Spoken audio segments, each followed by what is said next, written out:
interrupt you, Detective, but I must see you immediately on an extremely urgent matter. Yes, of course, Doctor. What is it? This. I'm sorry, William. I promised to exercise. I do have another reason for this visit, a slightly more appropriate one. Well, I should hope so, Doctor. I would hate to think you came all the way here just to have your way with me. Your present. A present? That's not necessary. Oh, William, let me have my fun. I saw it and I simply couldn't resist. Just open it.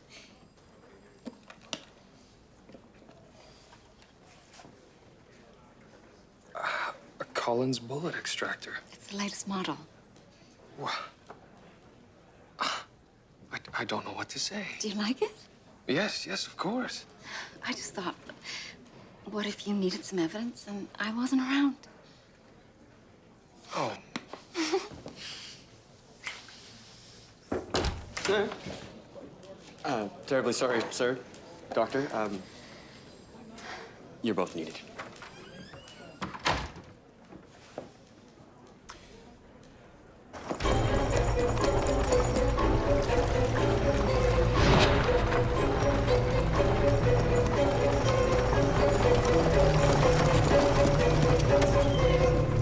What have we got, George?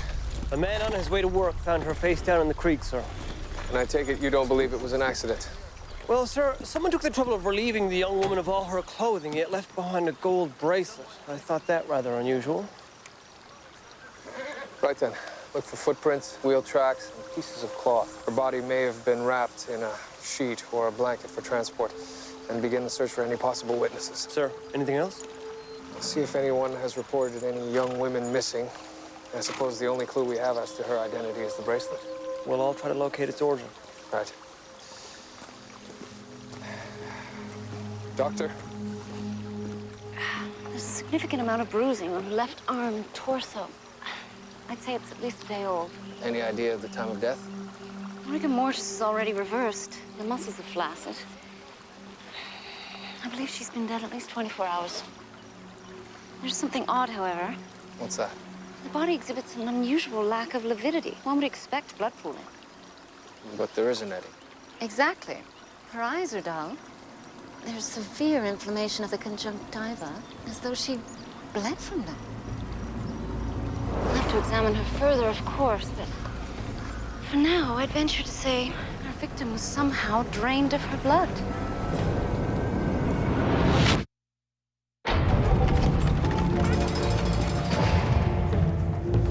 Ah, sir, Dr. Ogden is waiting for you in your office. I'll let the men know that you are not to be disturbed. That won't be necessary, George. For sure, sir.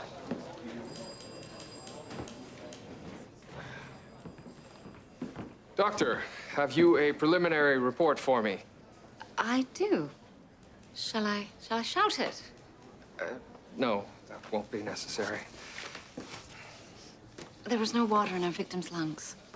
Meaning she was dead before her body was placed in the drainage ditch. The time of death was approximately 36 hours ago. Were you able to ascertain the cause of the bruising? It seems to be blunt force trauma of some sort. And the cause of death? Well, determination in a case such as this is extremely difficult. The organs are extremely pale. The aorta and heart chambers are significantly reduced in volume. The main pulmonary artery and superior vena cava collapsed. And the cause of death? Inconclusive. Could she have died of a disease of some sort, a hemorrhagic fever, perhaps? It's unlikely. They're extremely rare. We certainly would know about it if it had been reported in the city. And why were her clothes removed, but not her bracelet? Perhaps the assailant was about to grab the bracelet before he was interrupted? And with that amount of blood loss, her clothes would have been heavily blood-stained, wouldn't they? Soaked through, I'd imagine. Most likely the reason that they were missing. Someone didn't want us to know that she bled to death. Sir, doctor? We're down here, Constable. Ah, yes, of course. Sir, Mrs. Bertha Dunn has just arrived at the station. Apparently her daughter is missing. That's her. That's my Lily. You say when you found her, her clothes were gone? That's correct. what happened to her. We're trying to determine that. No, I mean, was she... No, Mrs. Dunn. She wasn't forced. Let me take you back to the station. I'll make you a cup of tea and you can tell me all about Lily.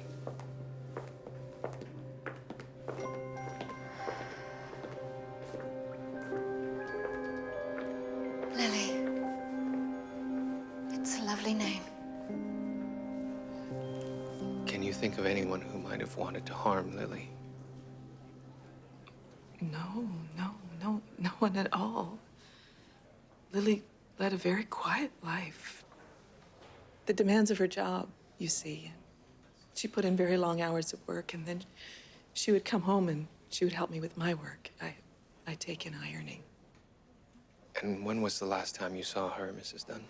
The day before yesterday. She was leaving for work, and I was heading to the train station. I spent that night with my cousin in Port Perry. And when did you return? Yesterday afternoon.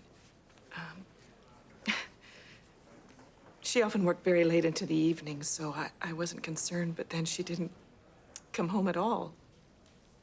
Mrs. Dunn, do you know if Lily had been ill? Yeah, actually, she had not been feeling very well at all this last week. I thought perhaps she should see the doctor, but she refused because she, didn't... It's all right. She didn't want to spend the money. Please, take your time. On the morning that I left, I begged her to stay home and rest, but she would have nothing of it. Miss a day of work? No, not my Lily. She was a very conscientious girl. Yes, she was an extremely conscientious girl. But she was simply not cut out for the exacting demands of the insurance business. Unfortunately, it was necessary to terminate her employment. This Crandall new model was simply too much for Miss Dunn. It's quite an impressive-looking machine. And just when did you fire Miss Dunn? The end of the workday, day before yesterday. How did she take the news? She was disappointed, of course. But she knew that I had grounds. Do you know where she might have gone after leaving here? She went to see her family physician, Oh. Miss Dunn was ill. I suppose. In retrospect, that would go some way to explaining why she was unable to meet our standards, yes? Did she happen to mention the doctor's name? She did. It was, Dr. Task. No, that's not correct. It was Tash. Dr. Tash. Isaac Tash. Yes, that's it. Dr. Isaac Tash. I've heard that name before. Wasn't he the fellow who was quite helpful during the murder at the rowing club? Yes, He's quite an affable chap, if I remember correctly. I suppose so. And he's a good friend of Dr. Ogden's, isn't he? Yes, he is. That's right, I remember now. Yes, I remember they were very close. George, see if you can track Miss Dunn's final moments. I'll go see Dr. Tash. Yes, sir.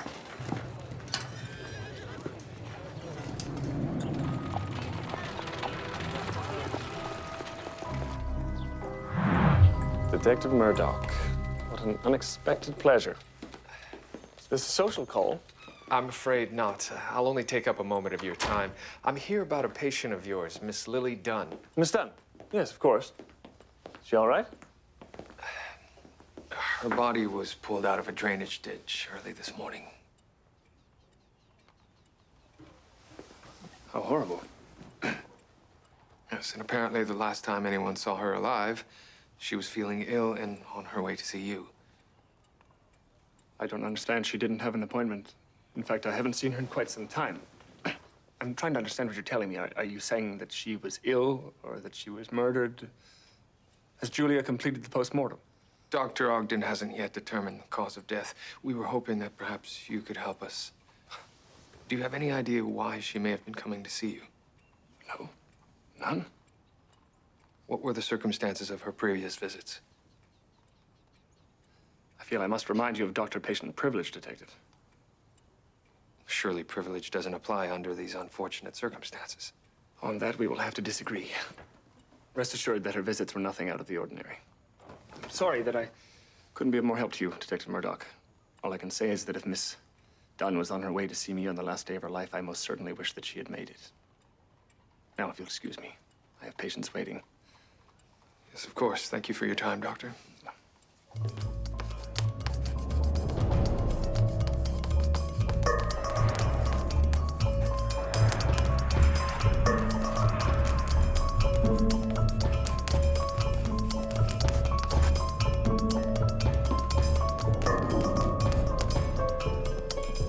Murdoch, what have you got for me?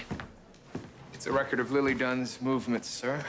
We know that she left home at approximately 7:45 a.m. the day before yesterday. She was at work until 5:15 when she was fired.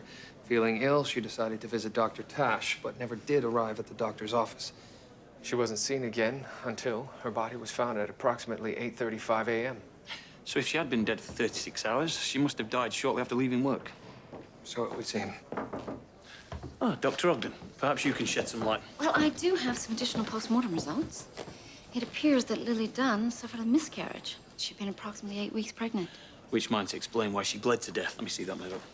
Indeed, but the question is whether the miscarriage was spontaneous or induced. Are you referring to the contusions on her torso? Yes, that or the work of an abortionist. Well, there are no signs of a curettage, though there are other methods that are harder to detect. The bruises on the girl tell us everything we need to know. The boyfriend panics, didn't want the kid, decides the best way to get rid of it is to give her a good hiding. Well, that may well have been a contributing factor to the miscarriage. Of course it was. Why were her clothes taken?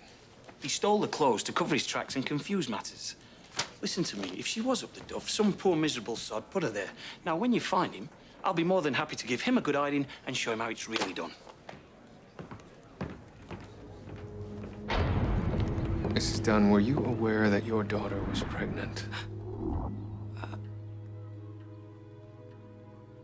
How could I not have known this?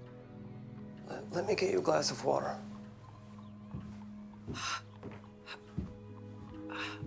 I suppose that explains why she was ill, doesn't it? It could. Do you have any idea who the father was? Mrs. Dunn. No, no one. Lily didn't have any suitors. Are you absolutely certain this is true? I am. Thank you. But I don't understand. Are you telling me this man beat her until she lost her child? It's a possibility. Who would do that to such a precious girl? That's what we intend to find out. In the meantime, it would help if we could search Lily's room.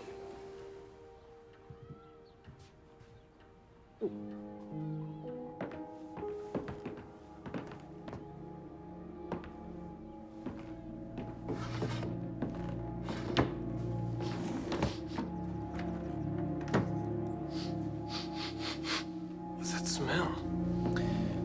Insect repellent, I believe. Aha!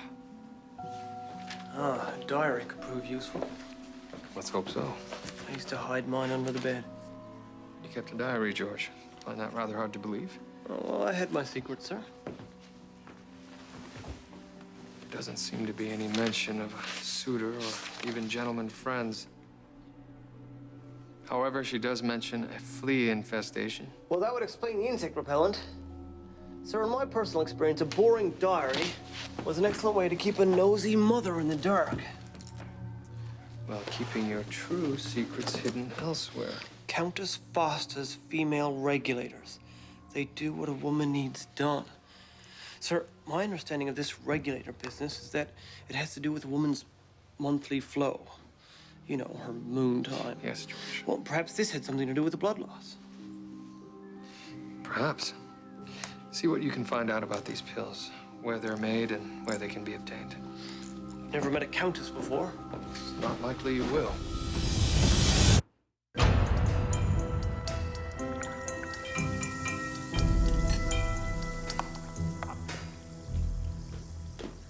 Doctor, have you analyzed the contents of the pills?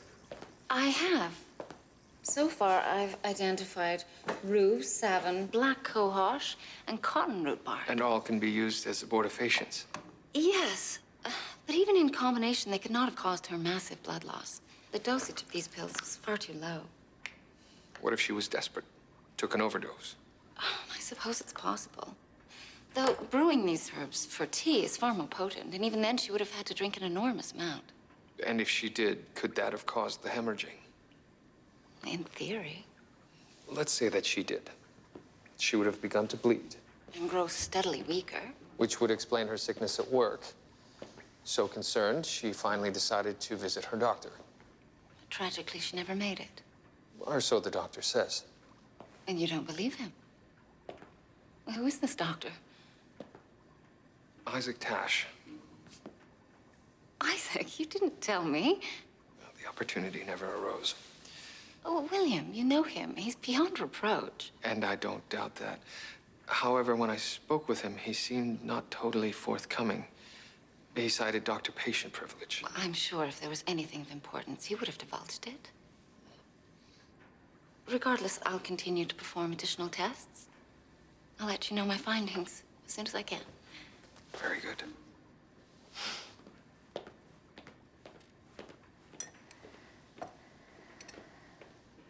I demand to see the Russian ambassador! Unhand me, you miserable Cossack! I will lodge a formal complaint with the Russian embassy! Detective? Countess Fausta. This man dragged me through street like a common criminal.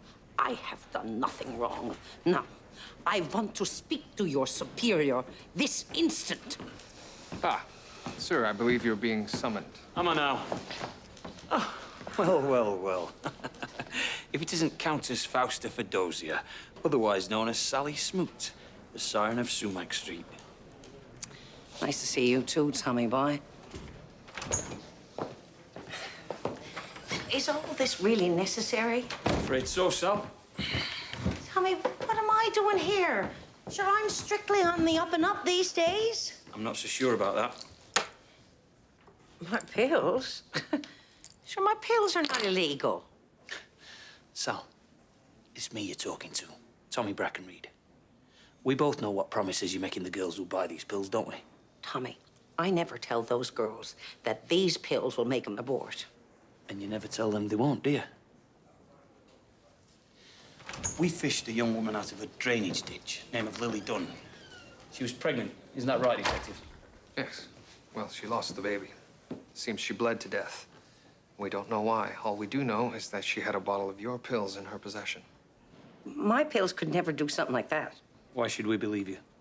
Because that's the whole point, isn't it? When those girls find out that the pills are no good and that their only option is to have an abortion, then they might hear the name of a doctor. A doctor who doesn't ask too many questions.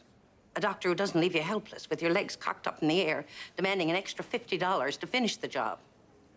And perhaps you get a referral fee if you happen to mention this doctor's name.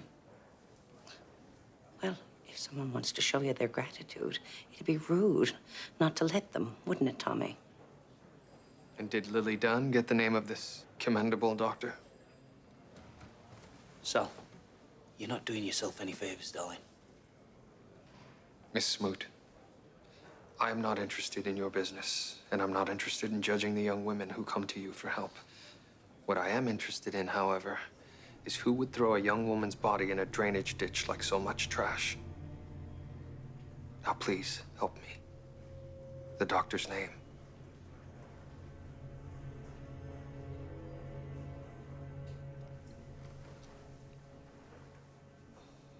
His name is Ralph Fitch. Taking the easy way, right? You come after me just because I've had a spot of trouble in the past? Indeed you have. Arrests for public drunkenness, receiving stolen property, forgery. That one was dismissed. The list goes on. It's all behind me. Really? I believe you still need money for gambling debts. So much so, in fact, that you've begun performing abortions. Abortion is against the law, Detective. And you would never break the law. Not anymore. I'm a changed man. Then let's return to my original question. Have you ever treated a young woman named Lily Dunn? I've never met anyone by that name. Perhaps I can refresh your memory. I see a lot of these young girls for all kinds of reasons. They come in with no appointment. A lot of them use a false name. And why would they do that? They're scared is why. So I don't make it worse for them. I just help them when I can. And exactly what kind of help is it you provide? I instruct them about French letters and such, and that is all I do. Which is in itself a criminal act. Oh, sure, but for things like this, most of you fellows look the other way. Most of you.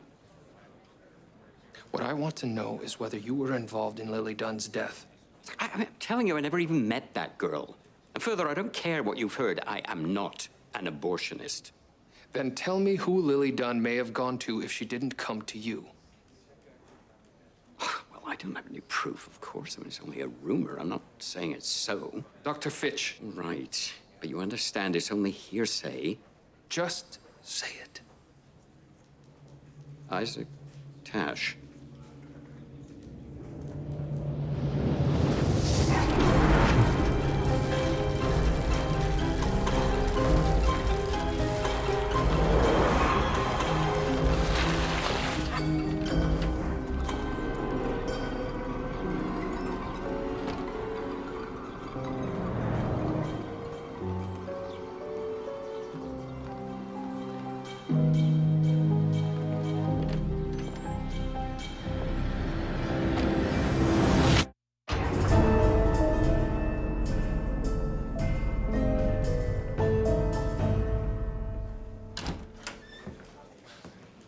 What are you doing sitting here in the dark, Murdoch? Having one of your deep thinks about the meaning of it all? Not exactly. Good. So what did Tash have to say for himself? I haven't yet gone back to question him. Why not? You think Fitch can't be trusted? Of course the slimy little sod can't be trusted. But we still act on a bit of information when it corroborates with the bit we got before. Sir, the situation with Tash is complicated. Yes. He did us a good turn in the past. But Lily Dunn deserves justice. So why don't you go and do what you do best, me old mucker? Step on some toes and upset people.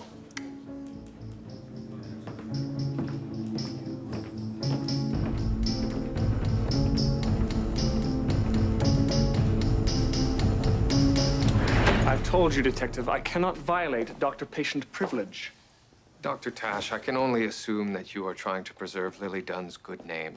And you can rest assured that unless it pertains to this case, I will divulge nothing of our conversation. Now, let me ask you again. Did you know Lily Dunn was pregnant? All right. I did know that pregnancy was a possibility. And exactly what does that mean? It means that your question has been asked and been answered. Fine. Then I will pose another. Did Lily Dunn inquire about an abortion? That would be against the law. Yes, against the law, but I asked if she inquired about it. All conversations with my patients, Detective, Are strictly confidential. Dr. Tash, your elusiveness is becoming quite tiresome. I'm sorry, Detective, but that is the way it must be. Women come to me knowing they can seek medical attention without exposing themselves to the actions of the authorities. And just what kind of medical attention is it you provide, Doctor? We know Lily Dunn left work ill, heading for your office. She died shortly after of a massive hemorrhage. Now, I will ask you again, did you provide her with an abortion? No, I did not. Fine. Tell me why Dr. Ogden was here. But Julie and I have a personal relationship, as you well know. So it was a social call, then? She wasn't here to discuss this case. I believe she would have informed me if she owed you an explanation as to her whereabouts or her behavior. I believe I've taken up enough of your time today, Doctor.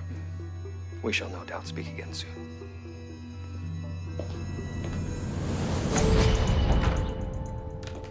I'm sorry to disrupt you, Julia. That's quite all right.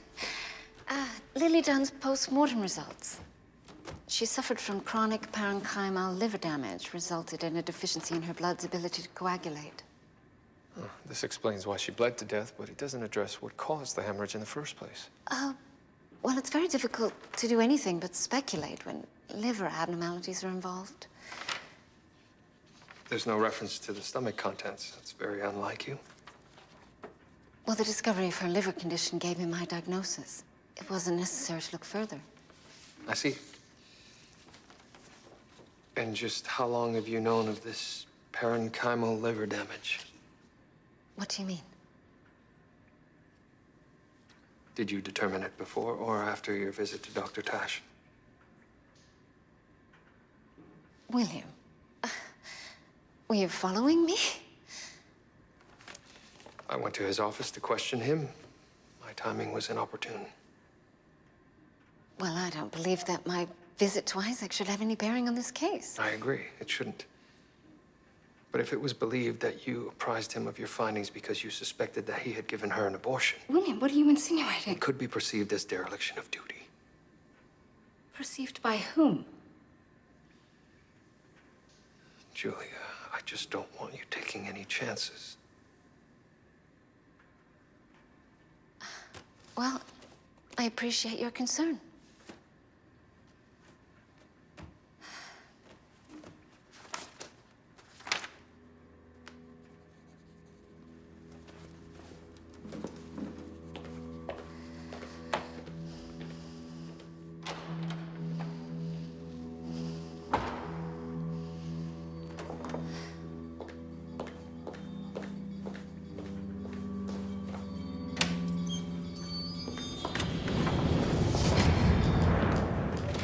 Sir, This isn't the best time, George. I think you might want to hear this, sir.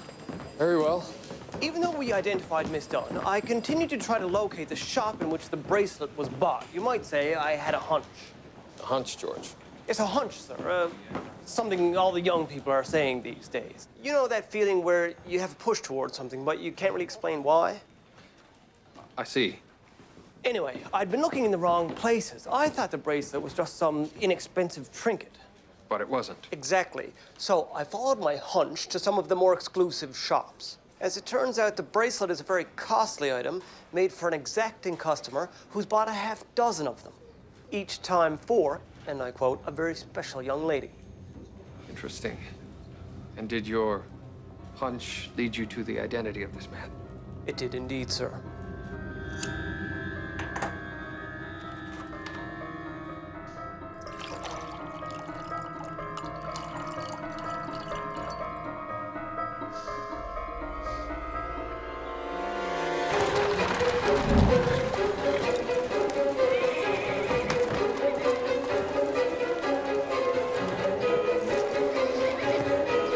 Mr. Bixby's at an extremely important appointment. He's a very busy man, you know.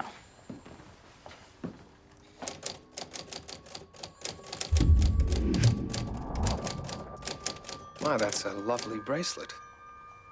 A gift from an admirer. As a matter of fact, it is. I received it just today. Did you now? Excuse me, Inspector. I'm sorry to bother you. Not at all, Doctor. Have a seat. Actually, I have a rather unusual request. I wonder if I might be able to chat with the prisoner. The odor from her stomach contents was overpowering. Minty, but then something underneath that. Something reminiscent of camphor. Well, I don't know what you want from me. You're the doctor. And you're the expert. Camphor and mint, Well, if the poor little thing was as desperate as she seemed to me, I suspect she swallowed pennyroyal oil. Pennyroyal? I know it as a remedy for stomach disorders. Yes, but it can be lethal if it's cooked down to an oil. I remember when I was a youngster, my mother used to soak rags in it and stuff them into holes to try to keep the rats away. What do we women do to ourselves? We? You were born with a silver spoon stuck up your arse. Do you know about it? Look, just because you've seen a few dead bodies doesn't mean you have any idea about what those butchers put women through. And I'd bet my last dollar on that, Doctor. Well, in that case, you'd be all out of money. Countess. Sit down, Atlas.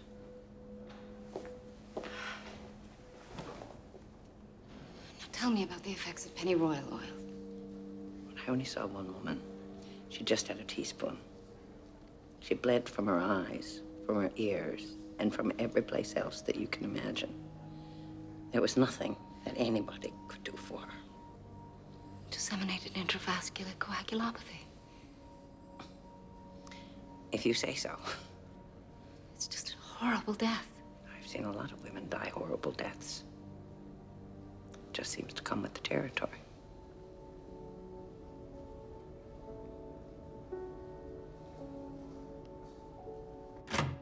Miss Binsgarth, when's my next appointment? Oh. Well, what in the world is this? It seems Miss Binsgarth discovered that she and Miss Dunn had the same taste in jewelry. I see. Mr. Bixby, I know that Miss Dunn was pregnant, and I know you were the father. Well, you know what these young career women are like, don't you? Actually, no, I don't. They throw themselves at a man, and then they can't handle it when the inevitable happens. Don't you think you had some obligation to Miss Dunn? I was scrupulously honest with her from the start. I told her marriage was out of the question, and I had absolutely no interest in a child. And did that convince her of your resolve, or did you need to resort to a more physical form of persuasion? What are you implying? It seems Miss Dunn was severely beaten shortly before dying. No, that is not the way it happened. Once she knew I was serious, she threw herself down the stairs, hoping to bring about a miscarriage right here in my place of business. Can you imagine that? Actually, I can. I realized that I had to do something to help this poor girl, so I offered to contact a doctor for her. Do you know the punishment for procuring an abortion? Life imprisonment is not out of the question. You're not listening to me. I said that I offered, but she told me that she already knew of someone. So you see, none of this has anything to do with me. I mean, what I mean is that I'm not guilty of a crime. That's true, isn't it?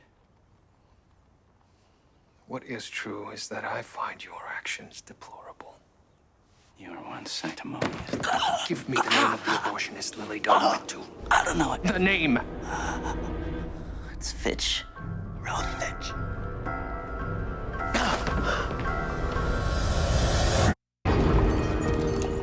Yes, I remember her now. She wanted to know why those pills she was taking hadn't worked. I told her the sad truth. They were no better than snake oil, pure and simple. Then, as per your agreement with Countess Foster, you counseled her on how to abort the child. For a fee, of course. No, that was it. She left, I didn't see her again. I never counseled her or performed a procedure on her or gave her a thing, and that is the God's honest truth. And perhaps you told her how to make her own concoction. I would never recommend that a girl try and make her own mixture. The herbs are too unpredictable. Several witnesses saw Miss Dunn enter your building on the night of her death, I believe. They said that she appeared quite distressed and very ill. Yes, that's correct, sir. They did say that. All right, but it's not what you think. You have to understand my situation. No, Dr. Fitch. We absolutely don't have to do any such thing. Now, you will tell us why Lily Dunn came to see you, and keep in mind that what you say may decide whether or not you face the noose. All right. She was pounding on my door. Please let me in. Please let me in. Please.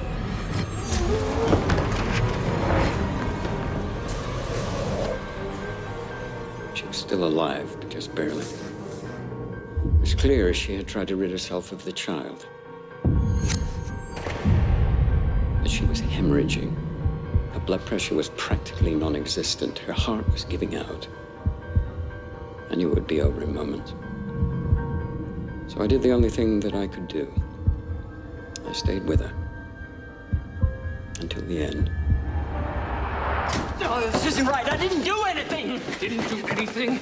You took off her blood-stained clothing and threw her in a drainage ditch. What was I supposed to do? Leave a dead body lying in the hallway? Of course not. That would have been bad for business. I mean, if I had called the police, you wouldn't have believed me, none of you. I am paying the price for what others get away with every day. If I had a fancy address and catered to the upper crust, you wouldn't do this to me. And you know it's true. You know it. William. Julia. I I have some additional information for you. Information that will support my initial findings as to the cause of Lily Dunn's death. Further investigation indicates that she consumed approximately 1 teaspoon of pennyroyal oil, which has a component that has an extremely toxic effect on the liver. That smell. It's used in... Insect repellent. Insect repellent. You already knew. Well, I didn't know until just now. Well, it's all there in the final report. I believe that's everything, then. No. No, it isn't. What do you mean? There is one more matter to be resolved. Tell me that your visit to Dr. Tash had nothing to do with this case.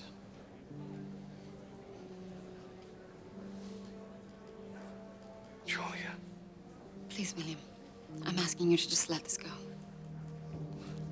How can I? Oh, I'm sorry yet again. That's quite all right, Constable. I was just leaving. Sir, I thought I might pay Mrs. Dunn a visit myself. Let her know how her daughter died. Oh, yes, of course. That's very kind of you, George.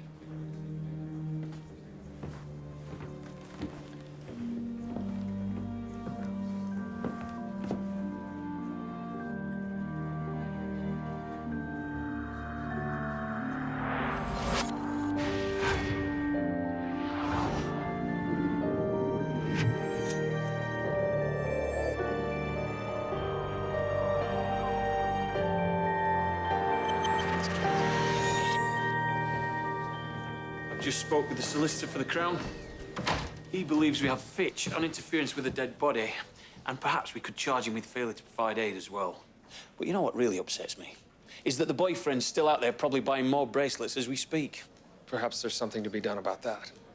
It's not against the law to be a bounder, Murdoch. Case is closed.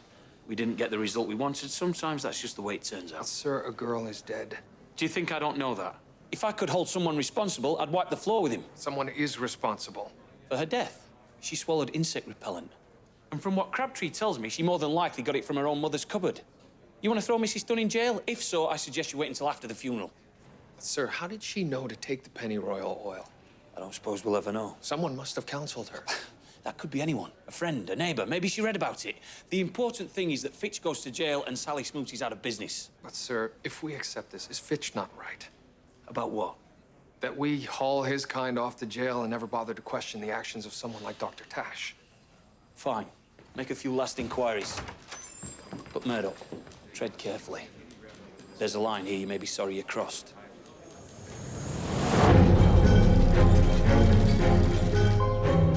I thought the matter of Lily Dunn's death had been resolved. Not to my satisfaction. Well, I have no new information for you, Detective. I don't think I can be of any further help. I'm now exploring the possibility that someone advised Miss Dunn to ingest pennyroyal oil. Your persistence borders on persecution, Detective. I'm duty-bound to explore the possibility. You understand? Very well. No responsible physician would ever advise such a thing. But an abortionist might. We've been over this, Detective. New information has surfaced. A direct allegation that you are, in fact, an abortionist. A direct allegation from whom? I cannot Oh, divulge. of course not. No. How convenient. Even if my source turns out to be less than reliable, I have another reason to suspect you. And what would that be? Dr. Ogden's visit. What of it? I highly doubt that Dr. Ogden would leave an important post-mortem investigation without a very good reason. And what would that reason be? Perhaps she feared that you had been negligent in your treatment of Miss Dunn, or she suspected that you had provided her with an abortion. Perhaps she simply came to visit a friend. And as a friend, gave you the opportunity to square your story with her post-mortem results. And if that's the case, then Dr. Ogden is guilty of a grave miscarriage of justice. Julia did no such thing. Then why did she visit you? There are laws, Dr. Tash. And if Dr. Ogden broke one of them, she will have to pay. And if she broke one because of you, I will ensure that you pay as well. I don't want her involved. Then all you have to do is tell me whether or not you are an abortionist. Answer me now, or I will be forced to bring Julia before the courts, where she will have no choice but to tell me the truth. You would do that to her? If that's what it takes. You're going to wish you had left this alone. I'll be the judge of that.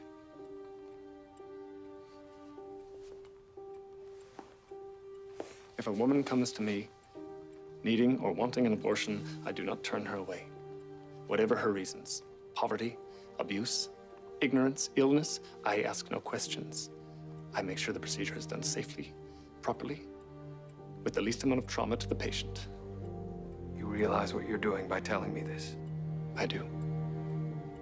And I may soon find myself dragged out of here in chains for all the world to see. But the truth is, if Lily Dunn had come to see me, she'd be alive today. I know it, you know it, and Julia knows it.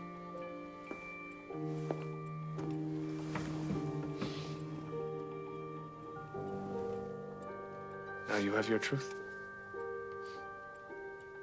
What happens next is entirely up to you.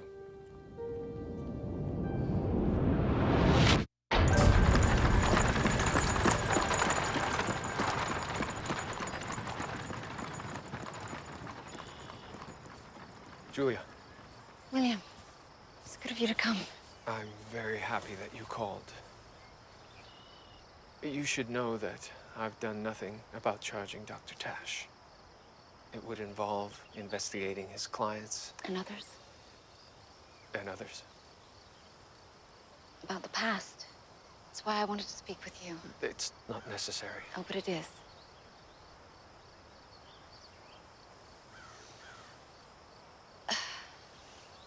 Isaac and I were not lovers in university. We were just good friends. But there was someone else. And like Lily Dunn, I found myself in an untenable situation. And I had no desire to marry the man. I wanted to be a doctor, William. It was everything to me. I had fought so hard for so long. Wanting a medical career was difficult enough. But with a child... It was a choice of convenience then. It was anything but convenient. It was what I had to do. I went to Isaac and asked for his help. He refused. He would absolutely not consider breaking the law despite his personal convictions. I was desperate. So I went elsewhere. The procedure was an unimaginable nightmare. I almost died. And I would have died if it wasn't for Isaac. He saved my life. And after that, I know that he hoped never to have to watch another woman go through what I did. He saved your life, and for that I'm more grateful to him than I can ever possibly say. But he's still a criminal to you, isn't he? Of course he is. But this has nothing to do with you and I. We can put all of this behind us. But how do you propose we do that? Are you willing to forego your principles, your values, your faith? I don't think that's necessary. Don't you? I thought upholding the law was everything to you. And that will never change. What does that mean? Now that you know the truth, that I freely procured an abortion, will you jail me for life? Should I hang? No, of course not. So then, you'll make an exception for me. I'll do what I have to do. But that's just it, William. I don't want to be an exception. I don't want your pity or your mercy. Do you regret it? No. Now tell me nothing has changed between us.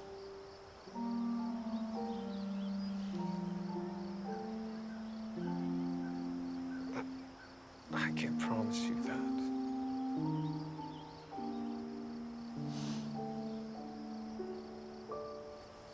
I'm sorry, William. I truly am.